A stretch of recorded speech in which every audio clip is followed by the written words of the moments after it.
Who's next to commit to the Ole Miss Rebels, and what's next for their quarterback recruiting?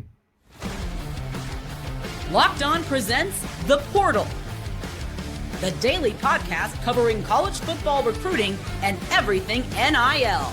Part of the Locked On Podcast Network. Your team every day. Welcome back into another crossover edition. We've got Locked On Ole Miss with Locked On the Portal to talk everything about the Ole Miss Rebels. I'm your host, Brian Smith, hometown college football writer and recruiting analyst. Thank you for making the Portal Podcast your first listen each and every day. Today's show is brought to you by our friends over at Monarch Money. Take control of your finances with Monarch Money. Use code LOCKEDONCollege at monarchmoney.com for 50% off your first year. The Ole Miss Rebels trying to figure out quarterback recruiting. They got one in the boat. Maybe they get two. There's even Ryder Lyons. It's a possibility, who's more or less a class of 27 kid because he's going to do an LDS mission. We've got some in-state recruiting to discuss and some out-of-state. All in all, it's going to be a lot of fun to talk about that. And at the end, we got some time, a little bit of SEC recruiting, just kind of what's going on around the league. To help me figure out everything, Stephen Willis, Locked On Ole Miss. How are we doing today, sir? Doing quite well. I guess we're getting ready to hit the first ever dead period that's like 2 months long in recruiting in a couple of weeks. So we kind of have to, it's going to be hectic over the next couple of weeks. That is absolutely true. The dead period begins next week. This weekend coming up, the June 20th official visit weekend. A lot of schools have players coming to campus around the country. After that weekend, it is quote unquote the dead period. But as many probably already know, it will be what I call commitment season. Starting this coming weekend, especially Sunday night, it's just going to be an avalanche of kids, Power 4 and G5 committing, and there's all kinds of stuff involved with Ole Miss, and that's what we're here to talk about today. Stephen, we've been messaging, talking about quarterback recruiting on and off for 6 months, because Ole Miss quarterback room, you could argue, is the most fascinating in college football. So let's just start with that part right there. Where is Ole Miss recruiting headed? Well, it all starts with quarterback. I mentioned in the beginning, Ryder Lyons. We'll get to him. He's one of my favorite recruits in this class, but again, he is technically class of 2027. He's out of Folsom, California, but he's LDS. He's going to take a one-year mission no matter where he signs. But the latest guy that you mentioned to me the other day is Bryson Beaver, and I looked him up. He's from Murrieta. I think I'm pronouncing that properly. It's on the backside of L.A., out in the valley, out in the desert, and he probably doesn't get enough attention. If he was at Mater Dei, if he was at Santa Margarita Catholic, if he was at Long Beach Poly or any of those tradition-rich programs out there, it'd be a different story. But he's only like a 3-star on 3 of the 4 major services and a 4-star on 1 of them or something like that. So, but I watched this film. It's funny. I wrote down, he reminds me the quarterback who just actually left Ole Miss. And you said the same thing right before the show, and I started laughing. I'm like, this is like the throwing motion. It's almost identical. Yeah. Like Jackson Dart's throwing motion is very, very similar to that of Bryson Beaver. So let's talk about that. What were your overall impressions of him? This is a kid that Ole Miss is definitely involved with. What'd you think about him on film? I think he reminded me a lot of Matt Corral, actually, not Jackson Dart. Oh, okay. Because of the gunslinger mentality that he plays with at the high school level. You can see it. There's a chip on his shoulder when he plays the game. Now, he can make the throws. He has touch on deep balls. He can zip it when he needs to. He has the athletic ability to run the football, all of the stuff that Lane Kiffin loves. But the same thing that would endear Ole Miss fans to Matt Corral, this kid has it in spades. I really like where this kid is. And honestly, I'm going to be real about it. You talk about Vista Murrieta. He went to Boise State. First of all, Boise State, excellent job of evaluation when everybody else was against you, getting that commitment and stuff like that. He commits to Boise State, decommits, immediately gets an Oregon offer, gets an Ole Miss offer, gets an Alabama offer. That kind of lets you know where this kid is. And on top of everything else, he's gone to Elite 11 and got an invite to the Elite 11 finals that are going on this week. Bryson Beaver's a really, really good prospect. And if Ole Miss can somehow figure out a way to hold off Oregon, because I think Oregon is the competition, because Alabama just signed or just committed a quarterback. I think it's an Ole Miss Oregon thing. And like you said, Brian, if for some reason Oregon gets this quarterback, all of a sudden maybe Ryder Lyons comes back and play a little bit. Maybe Lane is playing 4D chess a little bit. I mean, we'll see. The quarterback position, though, everybody was freaking out when Landon Duckworth did not officially visit Ole Miss because everybody just assumed that Duckworth was going to end up there. Now, maybe Lane's going to get that elite quarterback after all. It wouldn't be surprising. It wouldn't be surprising at all. Jet Tamala is the quarterback you're talking about for Bama. Ironically, he's from Nebraska. So I think Alabama's off the board for another quarterback. The size and all the measurables, just to give the specifics here, and On3 is the only one right now that has him, Bryson Beaver, as a 4-star. 6'3", 195 pounds. He's, again, out of Marietta, California, plays at Vista Marietta High School. He can move. I would call him a dual threat, but he's best, I think, when he makes the first guy miss and still gets a pass off. If he's rushed, he's that guy that's just annoying. I like this film from that perspective. And when he's on time and his feet are right, he's got a really pretty throwing motion, and he will take the deep shots. He's not a guy that's afraid, like you said, Stephen, to take a chance.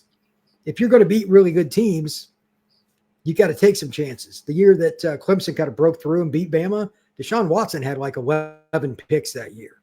Sometimes you're going to lose the ball, but if you're not throwing the ball down the field and making big plays, you're not always going to win with 14, 16 play drives. That's not realistic. So you got to hit some shots. And I think this kid would fit in very, very well with the Ole Miss offense and RPO and all that stuff. Let's talk a little bit about Ryder Lyons and Luke Fahey just for a second, since we're on the topic of quarterback recruiting. Ryder Lyons is an interesting kid because he could go anywhere. He's incredibly talented. Plays at Folsom, California, just outside of Sacramento. He's 225 pounds. He's yoked. He's a kid that's super motivated, and he's just got the God-given ability to run. He's a pure dual threat quarterback, would be obviously a great fit for Lane Kiffin's offense or anybody else's, to be honest. But he's a guy that is going to be in the class of 27. I've heard Oregon. I've heard BYU just had a great visit with him. Obviously, he's Mormon, so that's a factor, but how much? SC's still out there. And his brother goes to SC too. Mm-hmm. So his brother's a tight end for the Trojan. Like, it's a really different. His is probably the hardest for me to predict. And Ole Miss has been involved forever because Lane knows everybody out in California because he coached at Southern Cal at one point. I wouldn't bet a nickel in any one direction on where that kid goes. But like Stephen already said, would it shock me if he ended up at Ole Miss? No, it would not. Look, SC's already got a quarterback. Oregon's quarterback room is loaded. BYU, I don't know how you grade that. They're not a dominant program, but he is Mormon. Mm-hmm. Ole Miss is the other one. If there's somebody else, I know at one point they were talking about Michigan. I don't think he's going to go there. Michigan was at least involved with him somewhat. So I don't know, but that's interesting. The other one's a kid that I know well, and that's Luke Fahey. He plays at Mission Viejo on the south side of LA. He's already won a state championship. He's the quarterback for California Power, one of the best 7-on-7 teams in the country. Really athletic. He's got a good arm. Not the biggest kid. He's about 6 foot, 200 pounds, but he can scoot. And he's another LA quarterback. Again, Lane knows that state very, very well. He would fit in very, very well with Ole Miss. Stanford, Indiana, an unusual recruitment, but in today's world, I guess I shouldn't be shocked by that. I don't know where he's going and if he's going to visit Ole Miss, but they're still involved from what Steven told me before the show. So that's your wild card. Maybe he visits Ole Miss in September, October or something. I would not be shocked. When we come back, I want to talk about some possible commitments, get Steven's take on all the players kind of on the board. That is next here on this crossover with Locked on Ole Miss and Locked on the Portal. Ever check your bank account and wonder, where did all my money go? Between dining out, online shopping, and entertainment, it's easy to lose track. That's where Monarch Money comes in, your personal CFO, giving you full visibility and control over your finances. Monarch Money isn't just a budgeting app, it's a complete financial command center. You can track your accounts, investments, and spending in one place, so you stop just managing your money and start building wealth. When you start using Monarch, you'll realize just how much you're spending on things you probably don't need to spend money on. Going out and eating, maybe even food delivery, and other things that just eat away at your finances. It's also an easy way to use everything in one spot. Instead of checking your finances in multiple places, you can do it with Monarch Money. Take control of your finances with Monarch Money. Use code LOCKEDONCollege at monarchmoney.com for 50% off your first year. That's monarchmoney.com, code LOCKEDONCollege for half off your first year. All right. Thank you once again for making Locked On the Portal and Locked On Ole Miss your first listens each and every day. And thank you to Stephen for doing the show with me again today. Let's talk a little bit about the state of Mississippi and then the prospects involved with Ole Miss, some in-state, some out-of-state. Just kind of an overview. Always want to mention him because his recruitment is so fascinating to me. That is Tristen Keys, Hattiesburg High School. I wouldn't, kind of like on some of these other kids, I wouldn't bet a nickel on where he ends up. Ole Miss is involved, but Tennessee, Miami, a bunch of other schools are trying to flip him from LSU. Great player, great kid, but like I think his recruitment's so far off from being done. In a way, Stephen, I'm not even really concerned about it. I don't think we really need to be talking about it until October.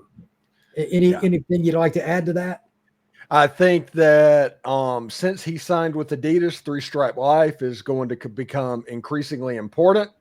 And the Texas A&M Aggies, the Miami Hurricanes, and the Tennessee Volunteers, if they change to Adidas, if that actually happens, becomes a thing that LSU might not be able to overcome. That's something that's very important. I don't know if it will, but that's noteworthy, to say the least. That branding stuff matters. Jace Matthews, he's the other guy that I think is just exceptional in the state, among others. Xavier McDonald's really good too. Ole Miss, Auburn, Miami, Texas A&M. I've messaged with his mom here recently. That's a really good football player. He's down there in the southeastern part of the state. Weeksville, if I remember right, that little town that he's from. I don't know what Jace's timeline is. Have you heard anything on an announcement with him? I have not looked it up. I have not heard a timeline on him. I know that Ole Miss feels pretty good about him and Xavier McDonald. Okay. Though those are big developments because that would be a 1-2 punch for sure. Yeah, they feel pretty good about it. Now, in this age, I mean, if you look over on the side, it says the house settlement. That means that things changed and everything could obviously flip at a moment's notice. But I know that Ole Miss feels pretty good about Xavier McDonald and Jace Matthews. Jace Matthews and McDonald have both officialed in Oxford. Maybe it was an official bump, so to speak. We used to talk about that all the time. Maybe it's real. We'll see. The important thing, like you're going to hear say 1 million times over the next couple of months, they have to show up on campus for a game. Yeah, well, that's. And one of them is on the Gulf Coast, so it's not easy to get to Oxford. Luckily, Ole Miss has no 11 o'clock kickoffs for their conference games. So that is good news for people that are living on the coast. Yeah, I was going to say, otherwise you pretty much got to leave at like 3 a.m, which nobody wants to do that. That's horrible. Yeah, it's about a 6-hour drive. Yeah, it's not fun at all. Let's talk a little bit about Nolan Wilson, Picayune High School, A&M, Ole Miss, Auburn, Bama. He's got offers from pretty much everybody, LSU, etc. We think it's going to be Ole Miss or one of the schools in the state of Alabama. Is that a fair assumption on your part, or you think somebody else involved too? That would be my guess at the moment. I know that he visited Ole Miss a couple of months back, I think it was, and he said he didn't feel the love. So everybody just assumed this is another Picayune type player. I mean, Picayune and Ole Miss, for whatever reason, over the last couple of years, there hasn't been a very great connection. But he had an official visit in Oxford. Enjoyed it, felt the love. So we'll see what happens, exactly what that looks like. And again, get Nolan Wilson to a game this fall, preferably the LSU game at the end of September. Well, that's going to be important. What time is the LSU ball game? Is that a 3:30? It's a flex game. It's either 3:30 or a night game. Okay, so they're good either way then. Yeah, either way, because there's no 11 o'clock conference game. Thank goodness. There was about 3 of them last time. Well, yeah, that's not very helpful to say the very least right there. 11 o'clock kickoffs are tough on fans. They're also tough on the recruiting side of things, because kids just don't have time to make it to your state if they're out of state. And even some of the in-state kids for Ole Miss, that's not going to work out very well at all. Bryson Cooley out of West Jones High School, another southern part of the state player. Do we think he's going to be at some games this fall, or is this a kid that Ole Miss has got a shot with? What's the deal there? It's a weird situation. I was talking to you before the show, and kids from South Mississippi, he's from West Jones High School. That's around the Hattiesburg area. LSU and Alabama are always going to have an influence in some way because they're closer universities than Ole Miss. We'll see if they are able to get him up for a continued visit to try and build the relationship, because he's a good offensive lineman. You need 4 stars. You need to start recruiting those and building up that room, especially after last year. They went heavy on the transfer portal. Everybody thought they would be okay. They missed on a couple of players. They might have been a little too big in a couple other players, and now they're going all in, it looks like, on the high school market. They started last year with Devin Harper, and now they're starting to try and get those top 100 type offensive linemen as well. So we'll see how it goes. Bryson Cooley, Alabama's a school that he's visited. That's one of, and SEC influence pretty heavy. I don't know where he's leaning yet, though. That's kind of interesting for him. He's kept it close to the vest. Yeah, he really has. I haven't heard a whole lot about him in general. Emmanuel Tucker, somebody we talked about recently. He doesn't live that far from Oxford. He committed to LSU, but let's see if he goes to any of the Ole Miss games. I imagine he will. He's another good offensive tackle, about the same size, 6'6", 280. Tylen Wilson, I have not heard any traction with Ole Miss. Rivals has him as the 10th best player in the state of Mississippi. He's a pretty good guy, but he's another southern part of the state, Pascagoula. Demarius Yates, kid that I think is way underrated by Rivals. They got him as the 12th best player in the state of Mississippi. I think that's far too low. He's Kemper County. I think Lane will end up using him in the slot, maybe even out wide, but he's definitely a running back that's very athletic, and he can make you miss, man. Like he's very, very good, especially in the passing game. I think he'll be really good. What players do you think out of state do they need to land? Just ballpark. It doesn't even matter which side of the ball you want to talk about, Steven. Is there anybody out of state that's a must get for them? Because I think Lane looks at recruiting a little different than most guys. Yeah, I think I forgot the name. The defensive lineman out of Arkansas. Oh, that's somebody. Yeah, they need to close on that because it fills a role. With Xavion Harris leaving, you have a year to develop. He's ready to go potentially the next year, and you can kind of assembly line that defensive line. When it comes to other players, there's I think Rodney Colton is his name, the linebacker out of Georgia. Yeah, I think he would be a good fit. He's somebody to look at. And, you know, we talked about, what's his name, DJ Williams out of Tampa. Yeah, I think any of those could pop. And I think Ole Miss is genuinely hoping they will pop, because those are 3 definite wanted players. Well, DJ is a kid I know. He plays at Carrollwood Day School in Tampa. Great kid, great program. I go to their practices once in a while. That's a good place to get people from. So when we come back, we're going to talk a little bit about SEC recruiting, kind of how Ole Miss, shall we say, formulates their recruiting, as I just mentioned a moment ago, differently in combination with the portal. That is next here on this crossover, Locked on Ole Miss and the Portal Podcast.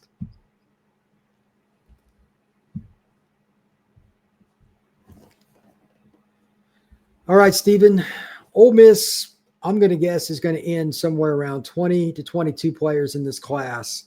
There might be a junior college kid they pick up. There might be some more kids we haven't even talked about yet, but they'll end up around 20. A lot of other schools are probably in on the high school a little more, where Wayne has tried to land some big fish out of the portal, especially to fill needs like getting splashes.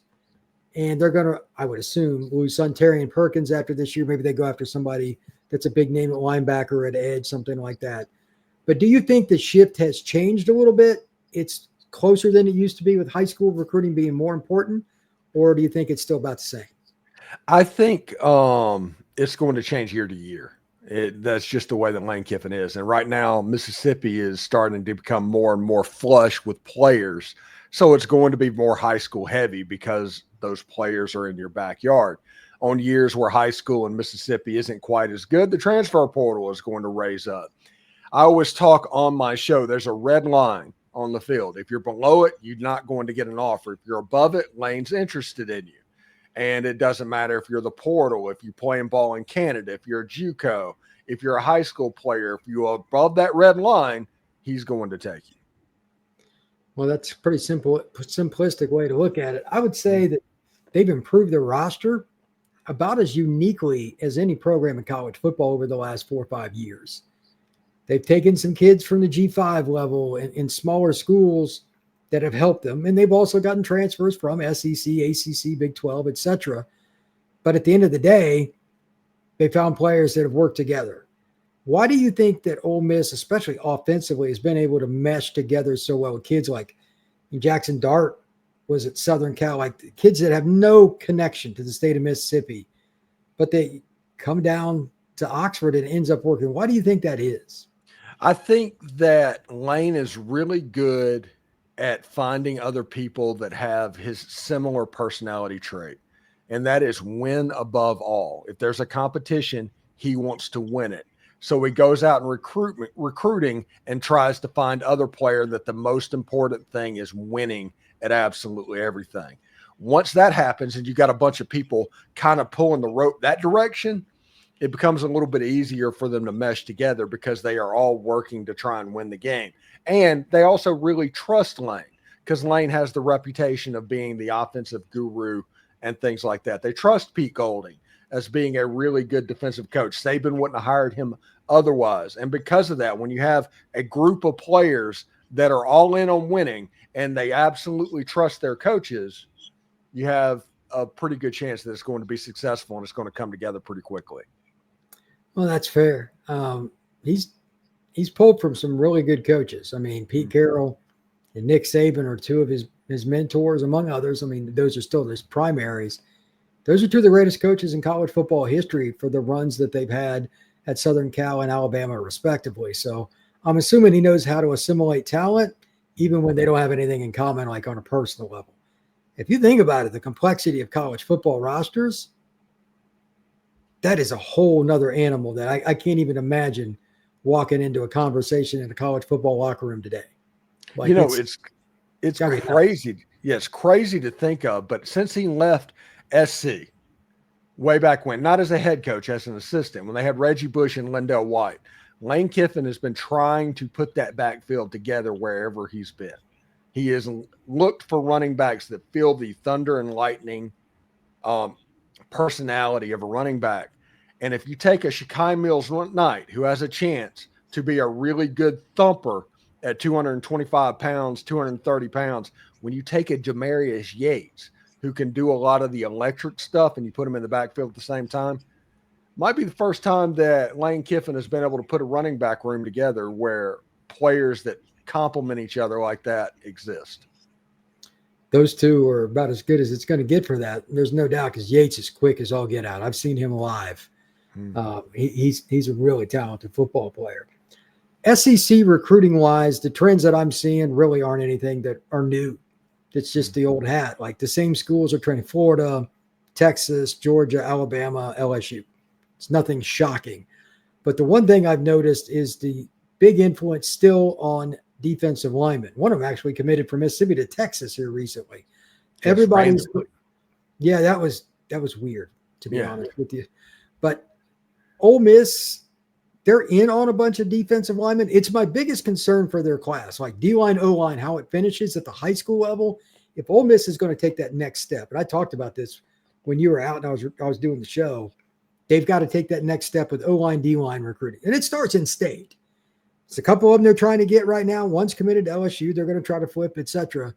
But if they take the next step there, I don't think Kiffin's ever had a problem getting skill guys. I don't think he ever will. And the overflow can go to defense. So I'm not too worried about that. It's the linemen. If they don't get those kids, they're never going to get over the top and consistently beat those programs. But if they do, with his play calling and the skill guys that Ole Miss gets, they can beat anybody. And that's why I think they're winning. Yeah, if you look at what they had last year, you had Walter Nolan and J.J. Pegues, both of them demanding a double team each and every single play. If you didn't, they would wreck whatever play you had planned. That left Santarin Perkins and Princely and Monmielen one-on-one on the outside. So that meant you automatically had a pass rush. And the linebackers did not have to deal with the offensive linemen coming off of those players, and they could run free, which means you had a really good run defense. It's not hard. Football is not a hard game. If you have a one-on-one for elite pass rushers, if your linebackers can run uninhibited to the outside and all over the field, you're going to have a pretty good defense. And when you have a pretty good defense, you're going to have a pretty good SEC team. There you go. There you go. Yeah, they had a different kind of defense with that front last year. That was pretty special, to say the least. My question for them additionally is, who's the next guy at wide receiver? It's just a fun topic. I think Honeycomb, a guy that I know, Caden Lee, has a chance to lead the league in receptions. I'm not saying he's going to be the best receiver in the SEC or whatever, but he's going to get single coverage a lot. He plays in the slot a lot. I'm telling people right now, he will. I think 70 is a low number. Yeah, and he's good friends with Austin Simmons. Oh, there you go. So there's the Matt Corral, Elijah Moore type thing that there seemed to be like a ESP between the two players. So, yeah, that cannot be overlooked. I will say this. It's the best wide receiver room that Lane Kiffin has probably had during his time at Ole Miss. And there's not a Trey Harris on the field. Trey Harris was above and beyond. The wide receiver room as a whole probably goes 7 or 8 deep of players that could actually play. And when you look at that, people that tell you exactly how it's going to go, except for the Caden Lee part, except for that, is a little bit off base because there's so many things. Caleb Cunningham, Winston Watkins, who absolutely showed out, by the way, in spring practice. I'm curious to see where this wide receiver unit goes for Ole Miss. Yeah, they got a lot of talent, so anything is possible. But we'll see how fall camp is and how they try to rotate the guys in and how deep they go, because they've gotten to a point now where they can rotate much more than they used to, and that's one of the reasons they climb the ranks a little bit. Stephen, tell everybody where they can find your work, my friend. We are the Locked On Ole Miss podcast. We're available wherever you get your podcast and on YouTube. You can catch me on Twitter at @TheStephenWillis. And we like to have a good time and provide different perspectives on Ole Miss sports. Had an interview this week with Chris Beard, the Ole Miss head basketball coach. We are pretty fun on this channel, and we are the front door to the University of Mississippi Ole Miss. So we're pretty excited about what's going on. All right. The Portal Podcast, you can find us on YouTube, Spotify, Apple, Podbean, or wherever you get your podcasts. This has been another great edition with Locked On Ole Miss and the Portal Podcast.